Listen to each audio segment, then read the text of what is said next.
কিয়ামতের ময়দানে মানুষ এবং জিনের হিসাব নিকাশ হবে, বিচার হবে এবং তাদের কারো জান্নাত হবে এবং কারো জাহান্নাম হবে।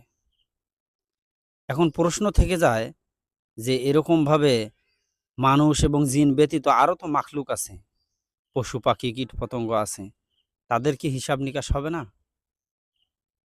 এই প্রশ্নের উত্তর হচ্ছে হ্যাঁ, অবশ্যই হবে। তাদের হিসাব নিকাশের সিস্টেমটা হবে অন্যরকম। আর তা হলো কি, দুনিয়াতে যে সমস্ত সবল পশুরা দুর্বল পশুদেরকে আঘাত করেছে, কিয়ামতের ময়দানে সেই দুনিয়ার দুর্বল পশুগুলো কিয়ামতের ময়দানে সবল হবে। সবল হওয়ার পর সেই দুনিয়ার সবল পশুটিকে আঘাত করবে। তাদের প্রতিশোধ এভাবে যখন হয়ে যাবে, তখন আল্লাহ তাআলার পক্ষ থেকে ঘোষণা আসবে, কুনতু তুরাবা, তোমরা মাটি হয়ে যাও। অর্থাৎ তারা মাটিতে মিশে যাবে।